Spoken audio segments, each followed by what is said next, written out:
Welcome back viewers. Thank you doctor साहब, thank you Khan साहब, अब अभी तक हमारे साथ हैं। डॉक्टर साहब आपसे पूछूंगा मैं, ये आपने रिपोर्ट्स देखी, नो डाउट पढ़ा भी होगा कि अभी सऊदीया में जो समिट हुआ है उसके अंदर ऑलमोस्ट 40 मुस्लिम कंट्रीज ने पार्टिसिपेट किया। थोड़ा सा रोल पाकिस्तान ने भी बीच में प्ले किया।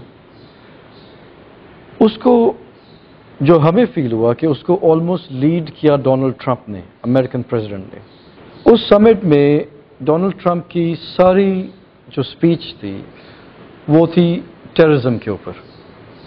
उसने ये भी नहीं ज़्यादा बोला कि उसने $110 मिलियन के आर्म्स दिए हैं सऊदी अरेबिया को। उसने ये भी नहीं बोला कि 400 मिलियन के ट्रेड डील हुई है बायलैटरल सऊदी अरेबिया और अमेरिका की। ज़्यादा फोकस उसने किया टेररिज्म पे, और टेररिज्म का उसने पिन पॉइंट किया ईरान के ऊपर कि ईरान यमन हो या लेबनान हो या पैलेस्टाइन हो या पाकिस्तान हो, इसके अंदर ईरान का बहुत ग्लोबल लेवल पे ईरान का बहुत रोल है टेररिज्म को स्प्रेड करने में। इसके बारे में आप क्या कहेंगे? असल में पहली बात तो ये थी कि वो एक इज्तिमा जो था वो एक मजाक था जी। वो कोई उम्मत मुसलमा के कायदीन नहीं थे। वो डोनाल्ड ट्रंप अपनी एक ऐसे लग रहा था कि एक अपनी रियासत में, जिस तरह अमेरिका की रियासतें हैं, अपनी रियासत में आया है और वहाँ पर जितने उनके कैदी लोग समझे कि वो अपनी खुशी से नहीं, वो जैसे पुरानी बातें हमने सुनी कि बादशाह एक जब अपनी रियासत का दौरा करता था तो उसमें वो तमाम लोगों को बुलाता था, वो लोग तोहफे लेके आते थे, उसको कोई कुछ दे रहा है कोई कुछ। हमें बिल्कुल वही पुराना बादशाह का निज़ाम, वही एक जो है वो आया है, गवर्नर जनरल आया है, और वो जिस तरीके से उससे पूरी उम्मत मुसलमा का सर झुक गया है शर्म से कि वो मुल्क हिजाज मुक़द्दस जिसमें जो हमारा दीन है, जो हमारा ईमान है, जो हमारा काबा है, जो हमारा काबा है, हरमैन शरीफैन है, जो अपने आप को खादमे हरमैन शरीफैन कहते हैं, उसके सामने मैं कोई ऐसा लफ्ज़ नहीं इस्तेमाल करना चाहता, लेकिन उस वक़्त पूरी दुनिया में एक उम्मत के होने के नाते से, उम्मत मुहम्मदिया के होने के नाते से, एक मुसलमान होने के नाते से उस वक़्त सर से झुक गया कि किस तरीके से डोनाल्ड ट्रंप के आगे हमारे हुक्मरान कासा लेकर फैल रहे हैं। लेकिन वो तो लूटने के लिए खुद आया था जी। वो अपना असला बेचने के लिए आया था। वो उम्मत मुसलमा को वहाँ इत्तेहाद की बात नहीं थी, एक इंतशार की बात थी। और मैं तो ये समझता हूँ कि मैं तो बिल्कुल बरमला किसी किस्म की कोई बात छुपा के रखने के कायल नहीं हूँ, क्योंकि मौलाना अब्दुल साद नियाज़ी हमेशा हक बात करते थे। और मैं समझता हूँ कि जनरल रहील शरीफ को फ़ौरन इस्तीफ़ा दे देना चाहिए, और उम्मत मुसलमान की क़यादत नहीं है ये वहाँ तो इसराइल के साथ इत्तेहाद की बातें हो रही हैं। उन मज़लूम जो फ़लस्तीनी है उनका खून इस पे भी लग जाएगा, और जो यमन के लोग हैं वो तो अपनी बात कर रहे हैं, वहाँ का अंदरूनी मामला है, वो वहाँ की हुकूमत को हटाना चाहते हैं, जमहूरी निज़ाम लाना चाहते हैं, इसके लिए वो जिद्दोजहद कर रहे हैं।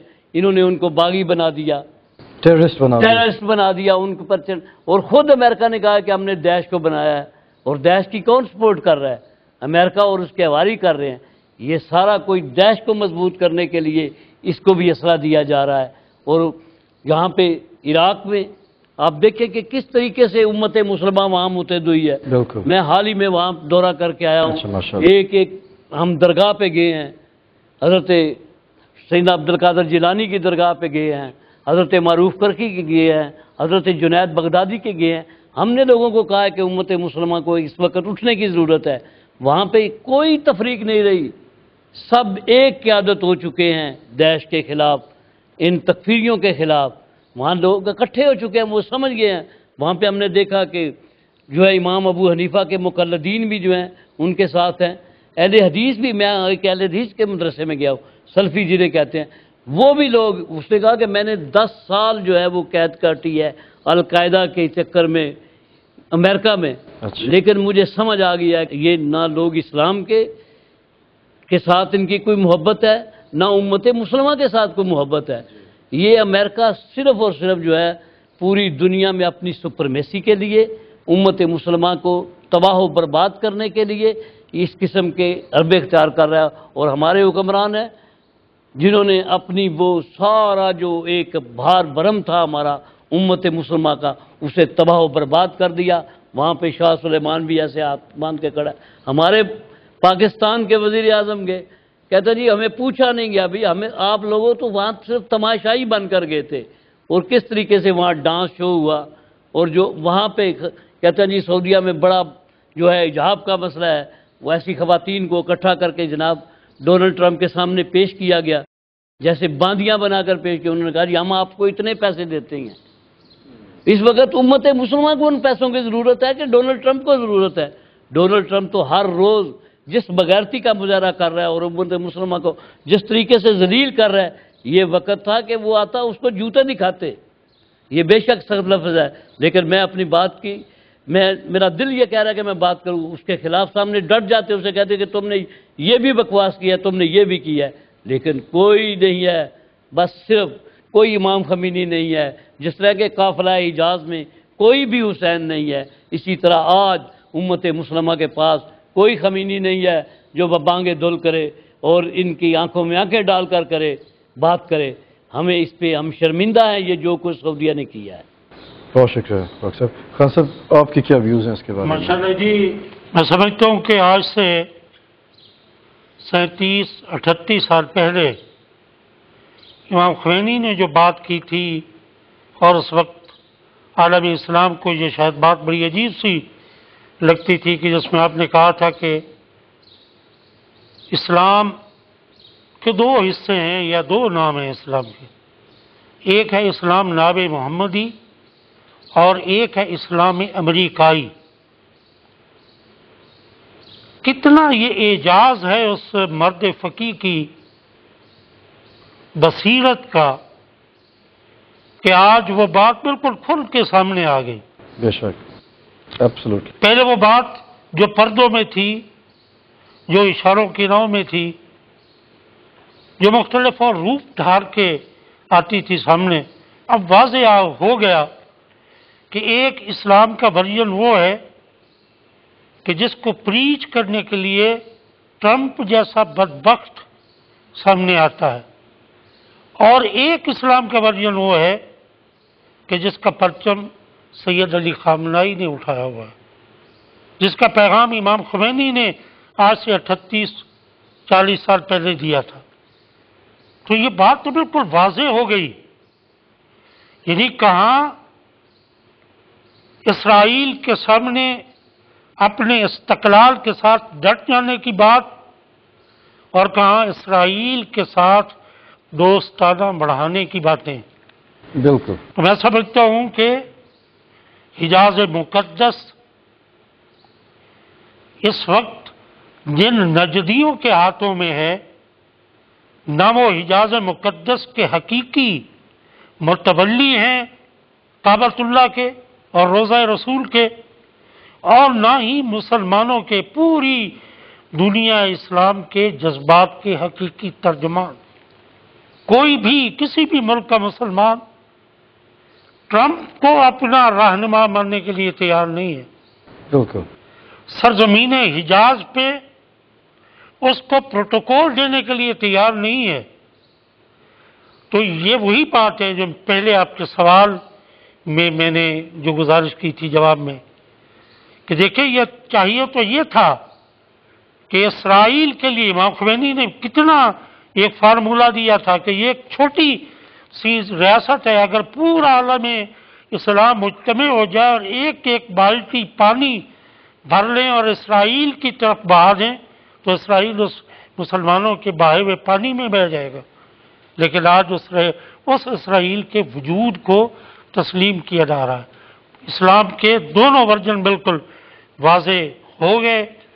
اب یہ بات ہے انسان کے قلب کی، جو شقی القلب ہوگا وہ پھر بھی ادھر ٹرمپ والے اسلام کے ساتھ کھڑا ہوگا، لیکن جس کے قلب میں نرمی ہوگی، جس قلب میں عشق مصطفیٰ ہوگا، मोहब्बत अहल बैत होगी, सहाबा से जो मुंसलिक होगा वो इमाम ख़ुमैनी की बात को समझेगा और देखेगा कि आज भी फ़िक्र इमाम ख़ुमैनी का सूरज निस्फ़ नहार पे मौजूद है।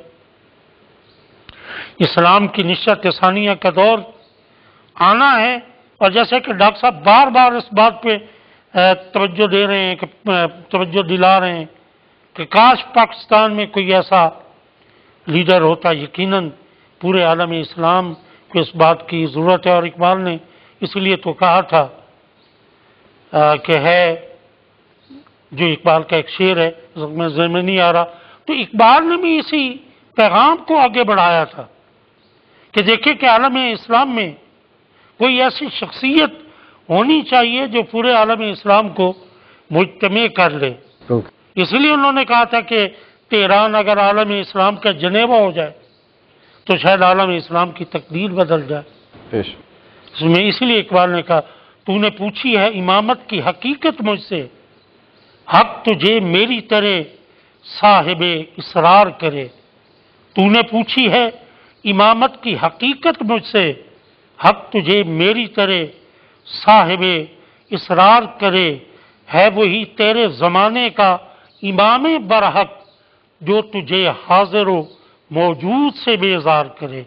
इमाम ख़ुमैनी का कमाल ये है कि उन्होंने आलम इस्लाम को हाजिर मौजूद से बेजार किया कि ये तुम्हारे रहनुमा नहीं हैं, रहनुमा तुम्हारे कोई और हैं कि जो इस्लाम का और इस्लाम नाबी मोहम्मदी का नाम लेते हैं।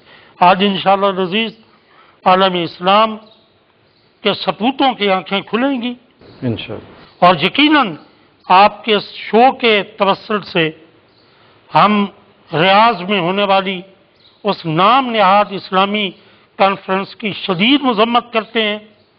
ट्रंप को दिए जाने वाले इस्तकबाल, उसको दिए जाने वाले तहाइफ और वहाँ पे किए जाने वाली ईरान के खिलाफ तकारीर की मजम्मत करते हैं और बिलखसूस उसके फरमा रवा के इस ऐलान की शदीद मजम्मत करते हैं कि जिसमें उसने कहा है कि हम इमाम मेहदी से जंग आजमा होंगे। तो उसको हम ये मुतनब्बे करते हैं कि देखो ये पूरी मिल्लत इस्लामिया का मुत्तफिका फैसला है, अगर तुमने जंग करनी है तो पहले इमाम मेहदी के गुलामों से जंग करो। पाकिस्तान में जमीयत उलमा पाकिस्तान मौजूद है, इमामिया ऑर्गेनाइजेशन पाकिस्तान मौजूद है, दीगर तमाम दीनी तंजीमें मौजूद हैं, वो तुम्हारे साथ जंग आजमा होने के लिए तैयार हैं। और यकीनन जो इमाम ज़माना से जंग करेगा, जो मेहदी दौरान से जंग करेगा, वो ये ऐलान कर रहा है कि उसका लश्कर सुफियानी से ताल्लुक़ है, वो दज्जाल का नुमाइंदा है, वो उसका रहमान से कोई ताल्लुक़ नहीं, उसका रहमान के नुमाइंदा मेहदी से कोई ताल्लुक़ नहीं। और जहाँ तक इमाम ख़ुमैनी के बपा किए हुए इनकलाब का ताल्लुक़ है, ये इनकलाब इंशाअल्लाह अज़ीज़ इसी तरह चमकता दबकता रहेगा। ये अपनी जमहूरी दुनिया पता नहीं किस इंतज़ार में होती है, लेकिन देखा कितना खूबसूरत अंदाज में उनका ये इलेक्शन हुआ। यह सिलसिला जमहूरियत का भी इसी तरह चलता रहेगा, इस्लाम की सरबुलंदी का भी इंशाअल्लाह उसी तरह चलता रहेगा। बहुत शुक्रिया खान साहब। अब हम प्रोग्राम के अंत की तरफ आ रहे हैं। आपसे दोनों मेरे सीनियर्स, मेरे इज़्ज़त की जगह पे हैं आप, अगर आपको एक सेंटेंस में, एक लाइन में इमाम ख़ुमैनी का मैसेज अपनी पब्लिक को कन्वे करना पड़े, मैं दोनों से रिक्वेस्ट करूँगा, तो क्या कहेंगे आप? मैं समझता हूँ कि इमाम ख़ुमैनी का इनकलाब जो था वो इस्लाम का इनकलाब था और इस्लाम में सलामती है। बिल्कुल, मैं भी ये कहूँगा इमाम ख़ुमैनी की फ़िक्र कि इस्लाम पर सब कुछ कुर्बान किया जा सकता है, लेकिन इस्लाम को किसी चीज़ पे कुर्बान नहीं किया। I am eternally grateful to Lal Mehdi Khan Sahab and Dr. Amjad Hussain Chishti Sahab for attending today and enlightening the public, the viewers, with the message not only of Imam Khomeini, but the message of Islam. I'm also grateful to the administration of Khanai Farang, Iran, Lahore, for accommodating this facility so that we could enlighten our viewers with the message. Thank you so very much for watching.